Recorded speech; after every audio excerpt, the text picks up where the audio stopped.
Hi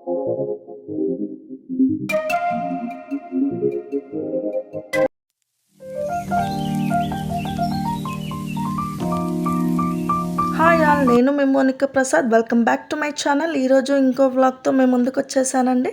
Varalakshmi వ్రతం శుభాకాంక్షలు అందరికీ. సో వరలక్ష్మి వ్రతం రోజు మేము ఏమేమి చేస్తామో ఈ వీడియోలో చూపిస్తాను మీకు. సో మా అమ్మ వాళ్ళ ఇంటికి వచ్చానండి. రాఖీ పండగ కూడా ఉంది కదా అని చెప్పి మేము ఫ్రైడే రోజే మార్నింగ్ మా అమ్మ వాళ్ళ ఇంటికి వచ్చాము. సో పూజ చేస్తారు అమ్మ వాళ్ళు. అయితే ఇంట్లో మాత్రమే పూజ చేసుకుంటామండి ఇలా. సో ఆ పూజ మొత్తం మీ వీడియోలో చూడొచ్చు ఎలా చేస్తాము అనేది. మా మాయ చూస్తుందండి. పసుపు కుంకుమకి మాకు పిలిచారు కొంతమంది. సో వెళ్ళేసి వచ్చాము మమ్మీ మేమిద్దరము. అండ్ అలాగే ఇంట్లో పనులు కూడా చేస్తున్నాము. వడ వేస్తున్నానండి నేను. సో ఈ వడ రెసిపీ మీకు కావాలి అంటే నాకు కమెంట్ సెక్షన్లో కమెంట్ చేయండి. క్లియర్గా ఎలా చేస్తానో నేను ఆ వీడియో తీసి పెడతాను మీకు. అమ్మవారికి నైవేద్యంగా 5 రకాలు చేస్తామండి. మీ ఇష్టం, మీరు ఏదైనా చేసుకోవచ్చు. మేమైతే భక్షాలు చేసాము, వడలు చేసాము, దద్దోజనం చేసాము, అలాగే పులిహోర అండ్ బెల్లం అన్నం చేసామండి. అండ్ అలాగే 5 రకాల పండ్లు అమ్మవారికి నైవేద్యంగా పెడతారు. అండ్ శ్రావణ మాసం అమ్మ వాళ్ళు చాలా బాగా చేసుకుంటారండి. అఖండ దీపం కూడా పెట్టారు ఈసారి. అఖండ దీపం అంటే తెలుసు కదా, 1 మంత్ వరకు, శ్రావణ మాసం ఉన్నంత వరకు ఆ దీపం అనేది కొండెక్కకుండా చూసుకోవాలి. సో అలా చేసుకుంటారు అండి మమ్మీ వాళ్ళు. ఇక్కడ మా వారు సతాయిస్తున్నాడు వీడియో తీస్తుంటే. కొంట పనులు చేస్తున్నారు ఇద్దరు. ఏది సరిగ్గా పని చేసుకొని ఇవ్వట్లేదు. ఇందులో నుంచి అందులో ఇస్తున్నారు, అందులో నుంచి ఇందులో ఇస్తున్నారు. సో ఆ రోజు మార్నింగ్ అయితే జస్ట్ పాలు అండ్ బ్రెడ్ తిన్నామండి అందరము. అండ్ దాని తర్వాత స్నానాలు చేసుకొని సో ఇలా పూజ అనేది స్టార్ట్ చేసుకున్నాము. సో ఆల్మోస్ట్ ఇక పూజలు అంటే మనం ఆల్మోస్ట్ బ్రేక్ఫాస్ట్ అనేది స్కిప్ చేస్తాము. ఎందుకంటే బ్రేక్ఫాస్ట్ కూడా చేస్తే లేట్ అయిపోతుంది కదా అని. సో తొందరగా చేసేసుకొని లంచ్ అందరం కలిసి తింటే 12 లోపు అలా తినేస్తామండి. సో అందరం కలిసి తింటే ఒక ఫెస్టివల్ ఫీలింగ్ అనేది వస్తుంది కంపల్సరీ. అందుకే బ్రేక్ఫాస్ట్ స్కిప్ చేస్తాము. ఏదో ఒకటి స్నాక్ లాగా తినేసి లంచ్ మొత్తం పూజ అయిపోయాక అందరం ఇలా కలిసి తింటాము. సో భక్షాలు అయితే మేము ఇలా ప్రిపేర్ చేసుకుంటాము.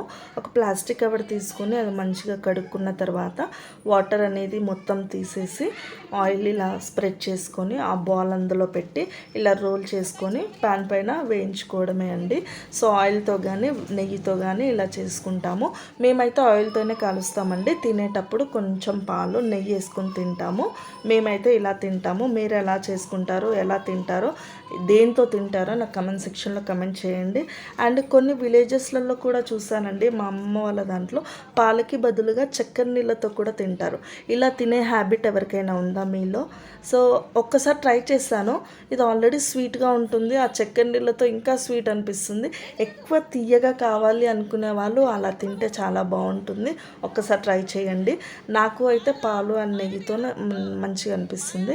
సో ఫైనల్గా భక్షాలు అయితే ప్రిపేర్ చేసాము.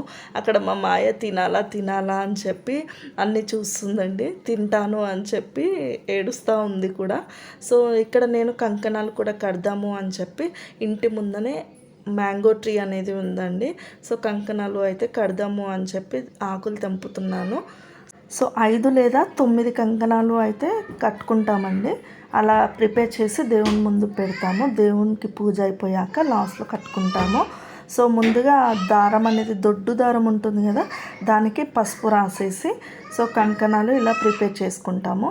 పూజకు ఆల్మోస్ట్ రెడీ అయిపోయాయండి. వంటలు, కంకణాలు అండ్ అలాగే మంచిగా రెడీ అయిపోయి మా చెల్లి మాత్రం మొత్తం డెకరేట్ చేస్తుంది. మమ్మీ కూడా మొత్తం వంటలు అన్నీ రెడీ చేసి ఒక బౌల్లో వేసి పెడుతుంది.